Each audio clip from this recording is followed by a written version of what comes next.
Hello everyone, welcome to my channel Guli study point. Myself Gulnashi Iqbal. और आज की इस वीडियो में मैं आपको यूपी पीजीटी इंग्लिश का 2004 का पेपर सॉल्व करवाऊंगी। इससे पहले की वीडियो में मैंने आपको इसके 50 क्वेश्चंस सॉल्व करवा दिए हैं। अगर आपने मेरी वीडियो नहीं देखी है तो वीडियो की लिंक मैं डिस्क्रिप्शन में शेयर कर रही हूँ, आप देख सकते हैं। तो आज के इस वीडियो में हम क्वेश्चन 50 से आगे के जो है डिस्कस करेंगे। ये जो वीडियो है ये उन स्टूडेंट्स के लिए बहुत ज़्यादा इंपॉर्टेंट है जिन्होंने पीजीटी टीजीटी के लिए अप्लाई किया है। तो मैं रिक्वेस्ट करती हूँ कि आप इस वीडियो को पूरा देखें, वीडियो को स्किप ना करें। वीडियो पसंद आए तो वीडियो को लाइक और शेयर करें और चैनल को सब्सक्राइब करें और बेल आइकन को प्रेस करें ताकि इसी तरह की वीडियोस आप लोगों तक पहुंचती रहे। क्वेश्चन 50 था, the poetry of romantic revival is a revolt against bondage of classical rules of poetic diction. जो romantic the poetry of romantic revival is a revolt against, किसके विरुद्ध रिवोल्ट है? जो रोमांटिक रिवाइवल की पोइट्री है वो है bondage of classical rules of poetic diction. इसका है option number B is correct. देखिए एक्सप्लेनेशन भी देख लीजिए इसकी। The poetry of classical age was characterized by rules and styles but romantic school standard started against the classical rules of poetic Dickson.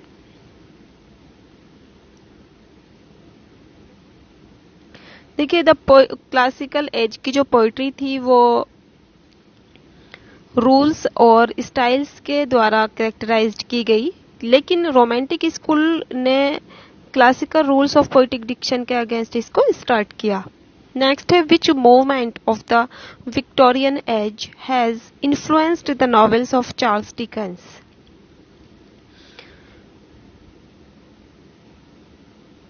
Victorian age के किस movement ने Charles Dickens के novels को प्रभावित किया?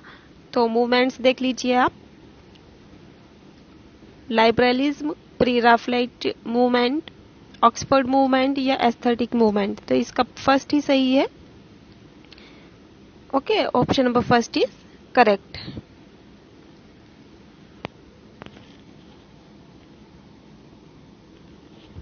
फर्स्ट इज करेक्ट, यानी कि लाइबरलिज्म movement जो है इसका सही आंसर है। नेक्स्ट है, what is the figure of speech used in the following sentence.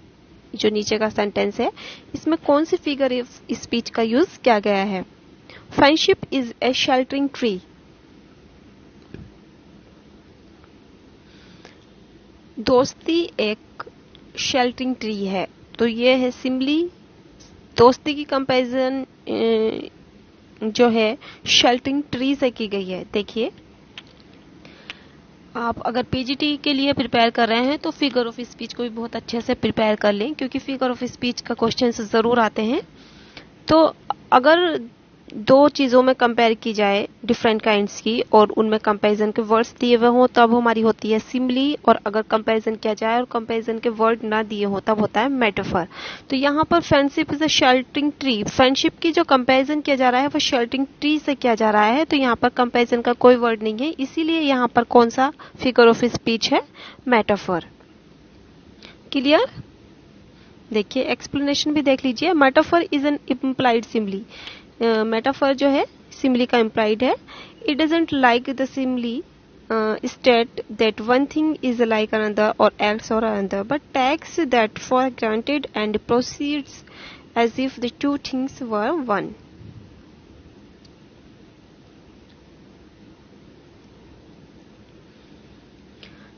अगला प्रश्न है, Hemingway's a farewell to arms is set in. Hemingway का जो है ए फेयरवेल टू आर्म्स वो कहाँ पर सेट हुआ था? इटली, स्विट्जरलैंड, यूएसए या इंग्लैंड? तो ये सेट हुआ था इटली में। Option number first is correct. Lucy poems by William Wordsworth refer to. Lucy poems William Wordsworth के द्वारा जो लिखी गई थी वो रेफर्स हैं Wordsworth's early poems, a group of 5 lyrics by Wordsworth, poems by Wordsworth in collaboration with Coleridge या Wordsworth's humorous poem Coleridge है वो। देखिए सेकंड है इसका ऑप्शन सही, a group of 5 lyrics by William Wordsworth. Wordsworth published Lucy poems around 1800. These poems are about a girl Lucy. These can be written as, देखिए Lucy poem जो है, आपने एक पोएम पढ़ी होगी लूसी ग्रे वाली भी, ठीक है। तो ये जो है एक छोटी सी बच्ची के बारे में पोएम्स हैं इनकी, लूसी पोएम्स के नाम से जो जानी जाती हैं। Strange feats of passion, love have I traveled among unknown man that dwelt among untrodden ways. 3 years she grew, as slumber did my spirit seal.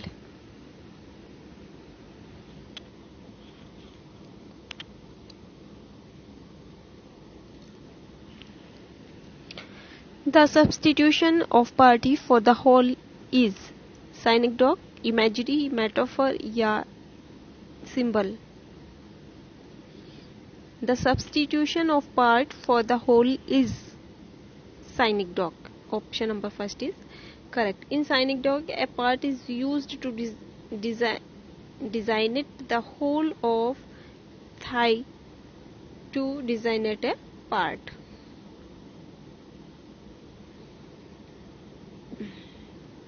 A turncoat कहते हैं दल बदलू को,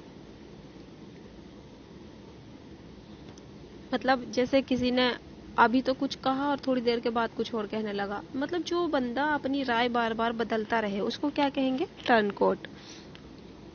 देखिए इसमें है a man who changes his opinions, जो इंसान अपनी राय बदलता रहता है उसको क्या कहते हैं, टर्नकोट।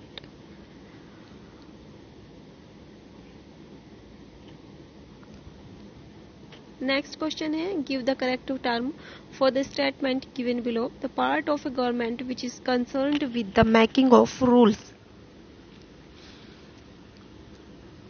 तो इसका है option number 4, legislature. Replace the underlined portions in the following sentence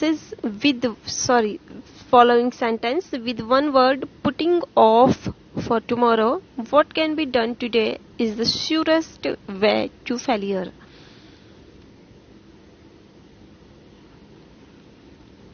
तो इसका है option number 2, procrastination. Option number 2 is correct. The practice of marrying more than one wife at a time is called.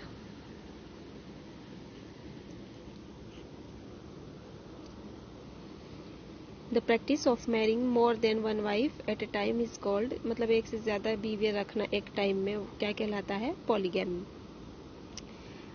Bad blood means unfriendliness. Option number 2 is correct. What is the meaning of the phrase dispense with the books? इस phrase का क्या meaning है, dispense with the books का है option number 2, do away with the book.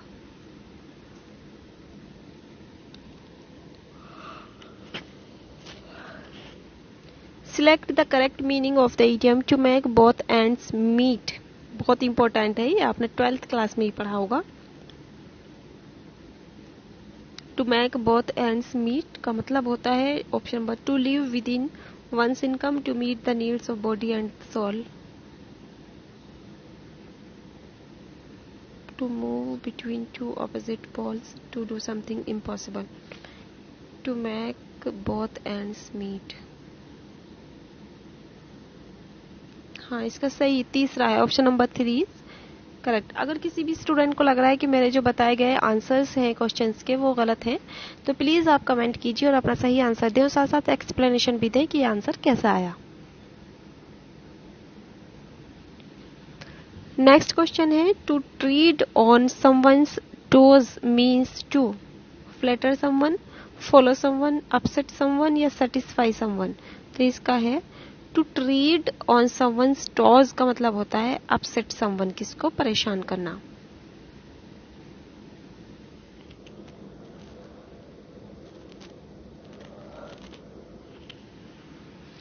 Choose the correct explanation of the idiom hand in hand. Hand in hand का मतलब होता है हाथ में हाथ डालना, यानी कि close together. Change the following into an indirect statement and indicate the correct one. I have bought a house, he said. मैंने एक घर खरीद लिया है, उसने कहा. तो he said that he had bought a house. इसका ऑप्शन नंबर फर्स्ट ही सही है. देखिए, डायरेक्ट इनडायरेक्ट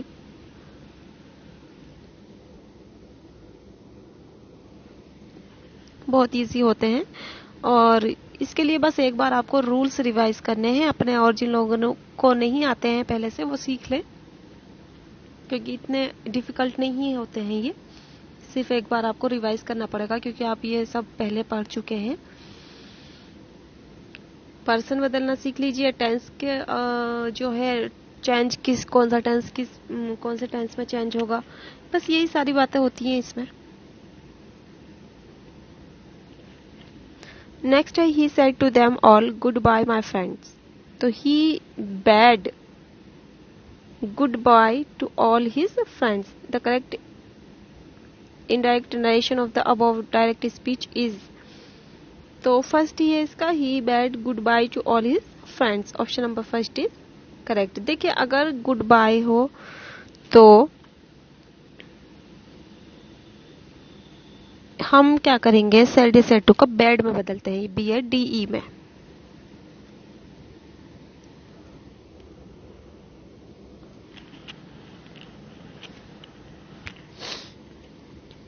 नेक्स्ट है fill in the blank with an appropriate preposition. He knows how to play on words. Option number 2 is correct. He knows वह जानता है, how to play on words. Fill in the blank with an article. India today needs Gandhi. With an article.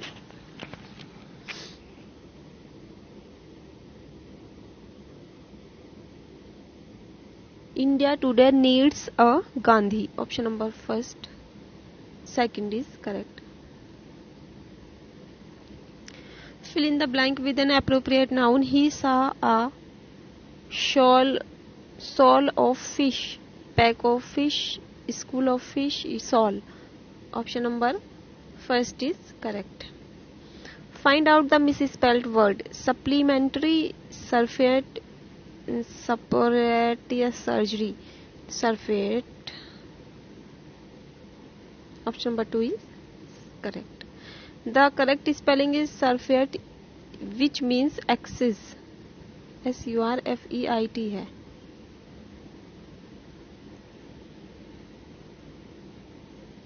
तो SURFEIT तो यहाँ भी दे रखा है.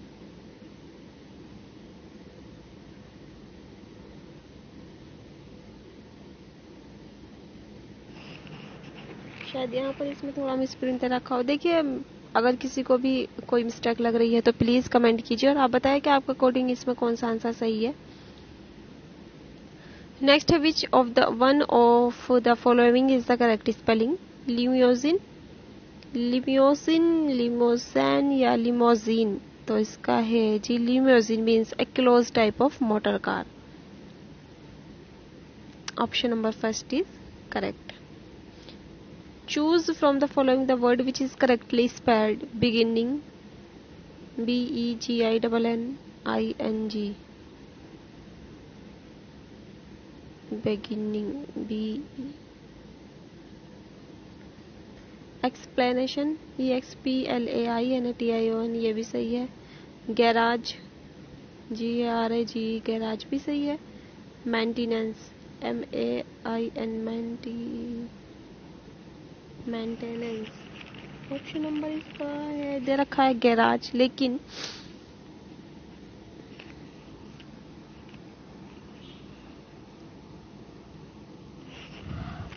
आप बताइए आपका अकॉर्डिंग इसका सही आंसर कौन सा है. इसमें गैराज दे रखा है.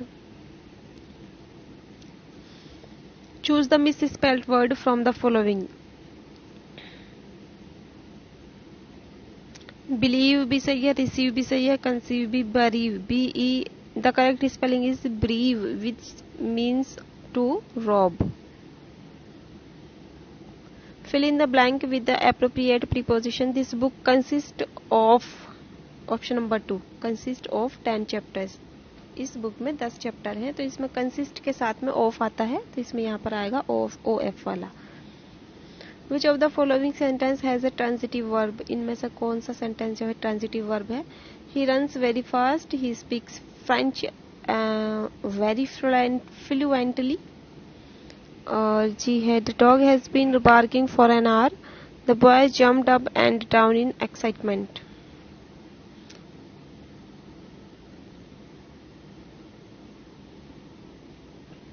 Option number 2 is correct.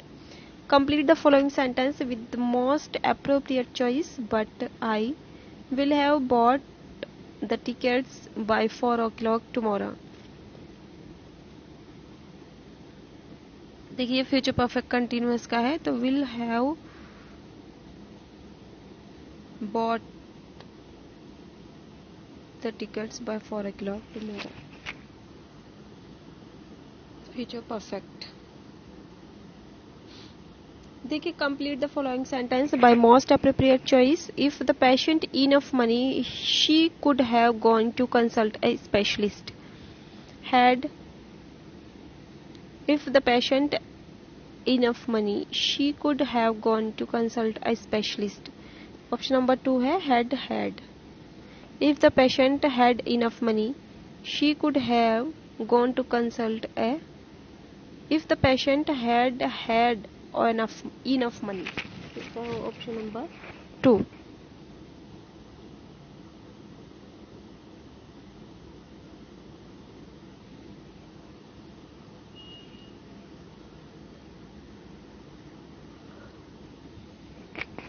Which of the following sentence is grammatically correct? Unless he will study regularly, he will not pass. Unless he does not study regularly, he will not। इसका है option number 3 unless he studies regularly he will not pass। unless means if not, so no or not is not used with unless। unless का मतलब होता है यदि नहीं, तो इसलिए no और not का यूज unless वाले सेंटेंसेस में नहीं किया जाता है। अगला है choose the correct antonym of the word parsimonious. Parsimonious का जो है एंटोनियम बताओ, तो इसका है prodigal. Option number 4 is correct. The parsimonious means unwilling to spend money. Okay, prodigal means to spend a lot of money without thinking about future. Prodigal का मतलब होता है बहुत ज्यादा धन खर्च करना बिना कुछ सोच समझे, और पार्सिमोनियस का मतलब होता है अनविलिंगली टू स्पेंड मनी, मतलब जिसका दिल खर्च करने के लिए बिल्कुल करे ही नहीं, कंजूसी करे, कंजूसी टाइप हो, तो उसको कहेंगे पार्सिमोनियस। और जो बहुत ज्यादा खर्च कर ले और अपने फ्यूचर के बारे में भी ना सोचे, तो उसको कहेंगे हम प्रोडिगल। नेक्स्ट है complete the following sentence with the most appropriate choice. My parents were away visiting relatives, so I decided to cut classes. I have decided, इसका ऑप्शन नंबर फर्स्ट है decided. So I decided, so मैंने decide किया class छोड़ने का। Choose the correct antonym of the word feed from the following. Feed का मतलब होता है नरिश, फोस्टर, सस्टेन या स्टार्व। फीड का मतलब होता है जी किसी को खिलाना पिलाना। स्टार्व मीन्स होती है भूख, तो इसका ऑप्शन नंबर 4 दे रखा है।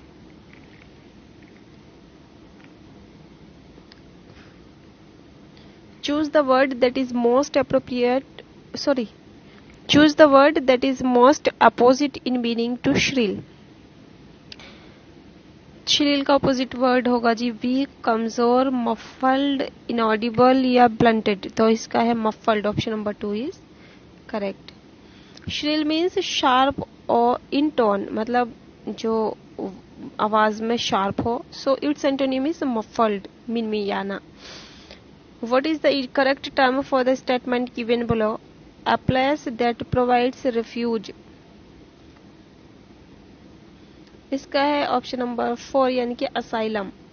A brief passage with 5 questions based on its given below. Read the passage carefully and choose the most appropriate answer to each question.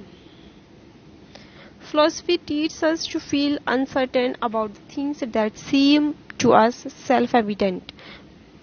Propaganda, on the other hand, teaches us to accept as self-evident matters about which it would be reasonable to suspend our judgment or to feel doubt. The propagandist must therefore be consistently dogmatic. All his statements are made without qualifications. There are no grays in his picture of the world. Everything is either diabolically black or celestially white. He must never admit that he might be wrong or that people with a different point of view might be even partially right. Opponents should not be argued with, they should be attacked, shouted down, or if they become too much of a nuisance, liquidated. 5 questions है। इन 5 questions का answer हमें इस paragraph से छाट करके लिखने हैं। पहला क्वेश्चन है फिलॉसफी टीच अस। देखिए शुरू में ही दे रखा है philosophy teach us to feel uncertain about the things that seems to us self evident, to feel certain only about those things which seems self evident. इसका ऑप्शन नंबर फर्स्ट 3 है to feel uncertain about even those things which are supported by acceptable evidence. Next है propaganda teach us. Propaganda हमें बस सिखाता है to accept without question even those matters which are not self evident. Black white and grey are mentioned as representing bad, good and doubtful matters. Option number black white और grey का मतलब होता है यहाँ पर मेंशन किया गया है इन तीनों कलर्स को, ब्लैक बुरा, व्हाइट अच्छा एंड डाउटफुल को ग्रे कलर से यहाँ पर मेंशन किया गया है, इनकी रिप्रेजेंट किया गया है। अब फिलोसफर, फिलोसफर क्या होता है, कौन होता है? देखिए philosopher is willing to admit that he might be wrong. Option number 3 is correct. The author is of the view that an opponent should be attacked, shouted, liquidated, argued with. Option number 4 is correct. Direction: read the following passage carefully and answer the question given below.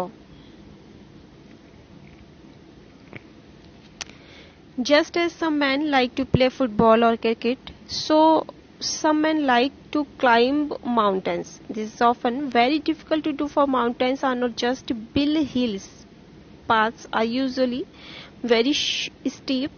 Some mountain sides are straight up and down, so that it may take many hours to climb as little as 100 feet. There is always the danger that you may fall off and be killed or injured. Men talk about conquering a mountain. It's a wonderful feeling to reach the top of a mountain after climbing for four hours and maybe even 4 days. You look down and see the whole country below you. You feel good, godlike. 2 Italian prisoners of war escaped from a prison camp in Kenya during the war. They did not try to get back to their country, for they knew that was impossible. Instead, they climbed to the top of Mount Kenya, and then they came down and gave themselves up. They had wanted to get that feeling of freedom that one has after climbing a difficult mountain.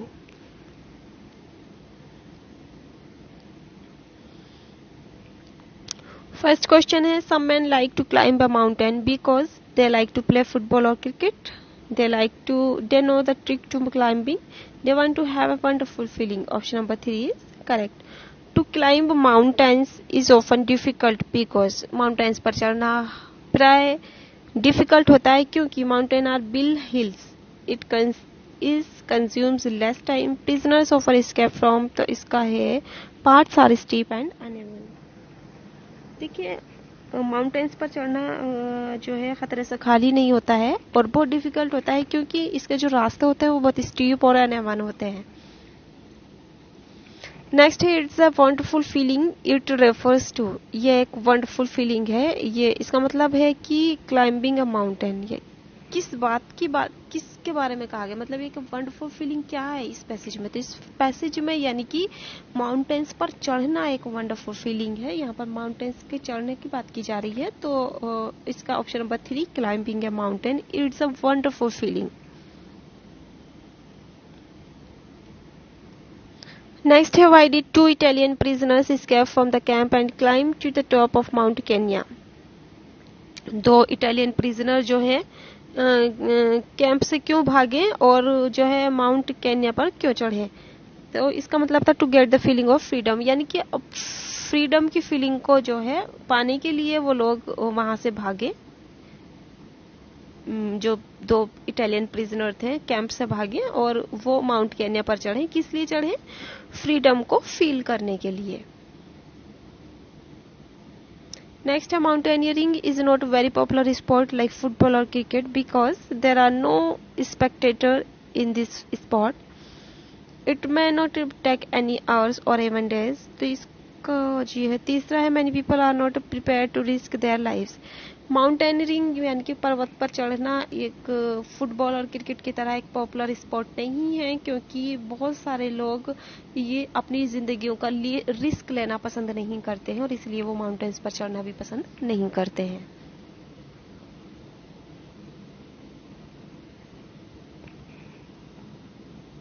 तो ये थी हमारी आज की video. I hope video आपको पसंद आई होगी। अगर वीडियो आपको पसंद आई हो तो वीडियो को लाइक और शेयर करें और चैनल को सब्सक्राइब करें। मिलते हैं अगली वीडियो में, तब तक के लिए bye bye, take care, have a nice day.